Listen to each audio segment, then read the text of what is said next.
ವೇದಿಕೆಯ ಮೇಲಿರ್ತಕ್ಕಂಥ ಹಿರಿಯರು, ಪೂಜ್ಯರು ಹಾಗೂ ಪಾದಗಳಿಗೆ ನಮಸ್ಕರಿಸುತ್ತಾ, ಅದೇ ರೀತಿ ನಮ್ಮೆಲ್ಲರ ಹಿರಿಯರು ಮಾರ್ಗದರ್ಶಿಗಳಾದ ಈ ಒಂದು ಕಾರ್ಯಕ್ರಮದ ಅಧ್ಯಕ್ಷತೆಯನ್ನು ವಹಿಸಿರ್ತಕ್ಕಂಥ ಗೋವಿಂದಪ್ಪ ಶೆಟ್ಟಿ ಅವರೇ ಹಾಗೂ ನಮ್ಮ ಹಿರಿಯರು ಹಾಗೂ ನಾಯಕ ಸಮಾಜದ ಮುಖಂಡರಾದ ಹಿರಿಯರು ಪೂಜ್ಯ ಶ್ರೀ ಶಿವಣ್ಣ ಉಡೇದವರೇ, ಆತ್ಮೀಯರಾದ ಹೊಸಳ್ಳಿ ಶಂಕರಗೌಡರೇ, ಬೂದಿ ನಾಗರಾಜ್ ಅವರೇ, ಬೂದಿ ದೊಡ್ಡಬಸವರೇ ಮತ್ತು ಪುರಸಭೆ ಸದಸ್ಯರಾದ ಬಸವರಾಜ ಕೊಪ್ಪದವರೇ ಹಾಗೂ ವೇದಿಕೆ ಮೇಲಿರ್ತಕ್ಕಂಥ ಎಲ್ಲ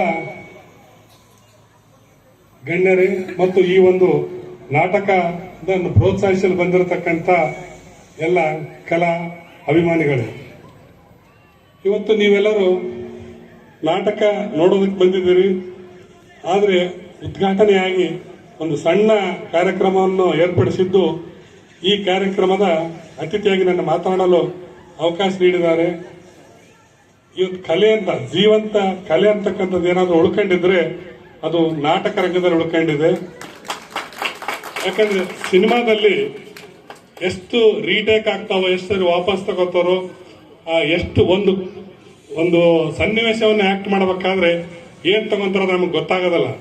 ಆದ್ರೆ ಈ ನಾಟಕದಲ್ಲಿ ಪ್ರತಿಯೊಂದು ಕ್ಷಣ ಕ್ಷಣ ಸಹಿತ ಜೀವಂತವಾಗಿ ಅಭಿನಯಿಸ್ತಾರೆ. ಜೀವಂತ ಕಲೆ ಏನಾದರೂ ನೋಡೋದಿದ್ರೆ ನಾಟಕಕ್ಕೆ ಬರಬೇಕು. ಅಂತಹ ನಾಟಕ ಮತ್ತು ಜನಪದ ಕನ್ನಡದ ಸಂಸ್ಕೃತಿಯನ್ನ ಪ್ರೋತ್ಸಾಹಕ್ಕಂತ ಕೆಲಸ ನಾವು ಚಿಕ್ಕವರಿದ್ದಾಗ ಈ ಭಾಗದಲ್ಲಿ ಬಹಳಷ್ಟು ನಾಟಕ ಬಂದ್ರೆ ಪ್ರೇಮ ಗುಳೆದಗುಡ್ಡವರಿರ್ಬೋದು, ಇನ್ನಿತರ ಬಹಳಷ್ಟು ನಾಟಕಗಳು ಇಲ್ಲಿ ಕಾರಟಗಿಯ ಶ್ರೀ ಶರಣೇಗೌಡರ ರಂಗಮಂದಿರ ಇದು ಬಯಲು ಜಾಗೆಯಲ್ಲಿ ನಡೀತಾ ಇದ್ವು. ಇತ್ತೀಚೆಗೆ ಆ ಒಂದು ಕೇವಲ ಜಾತ್ರೆಗೆ ಮತ್ತು ಸಭೆ ಸಮಾರಂಭಗಳಲ್ಲಿ ಸೀಮಿತವಾದಂತಹ ಈ ಕಲೆಯನ್ನ ಪ್ರತಿ ಕ್ಷಣ ಕ್ಷಣವೂ ಜೀವಂತ ಇಡ್ತಕ್ಕಂಥ ಇಂತಹ ಕಲಾವಿದರೆ ಎಷ್ಟು ಅಭಿನಂದನೆ ಹೇಳಿದ್ರು ಸಾಲದು.